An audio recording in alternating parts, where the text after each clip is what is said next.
പുതിയ വീട്. ഇത് കണ്ടോ, മാരിഗോൾഡ്. നമ്മുടെ ബന്ദിപ്പൂവാ. ഇവര് വളരെ ഡിസീസ് റെസിസ്റ്റൻ്റ് ആണ്. ഇവരെ വീടിൻ്റെ അടുത്ത് വെച്ചാൽ ഞങ്ങൾക്കും അസുഖം വരില്ല, വെജിറ്റബിൾസിനും അസുഖം വരില്ല. കണ്ടോ, നിറയെ വെള്ളക്കാന്താരി. ഇവനാണ് റിയൽ കാന്താരി. അതുപോലെ കണ്ടോ വെണ്ടയ്ക്കയ്ക്ക് ഒരു കേടുമില്ല. പച്ചക്കറി തോട്ടത്തിനോട് സമീപയാണ് ഇതെല്ലാം വെച്ചിരിക്കുന്നത്. യാതൊരു കുത്തലോ പുഴുക്കുത്തോ ഒന്നുമില്ലാത്ത പാവയ്ക്ക. ഇത് പുറകിൽ നാരകം. കണ്ടോ, നാരകവും ഡിസീസ് റെസിസ്റ്റൻ്റ് ആണ്. ഇതിനോട് ചേർന്നാണ് എൻ്റെ വെജിറ്റബിൾ ഗാർഡൻ അങ്ങനെ കിടക്കുന്നത്.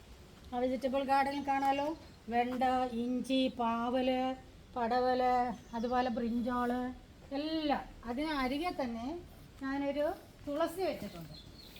ഇതും രോഗപ്രതിരോധ ശക്തിയുള്ളതാണ്. നമുക്ക് ജലദോഷമൊക്കെ വരുമ്പോൾ നമ്മളിതല്ലേ ഉപയോഗിക്കുന്നത്. അപ്പോൾ ഇത്തരം ചെടികൾ നിങ്ങളുടെ വീടിന് സമീപത്തും, ഞങ്ങളുടെ റൂബി ഉണ്ടല്ലോ, റൂബി കുട്ടിയുടെ കെനലിൻ്റെ സൈഡിലോട്ട് നോക്കിക്കേ, നിറയെ വെച്ചിരിക്കുന്നു. അതെല്ലാം ഞങ്ങൾക്കും അസുഖം വരില്ല, റൂബിക്കും അസുഖം വരില്ല. ഓക്കെ.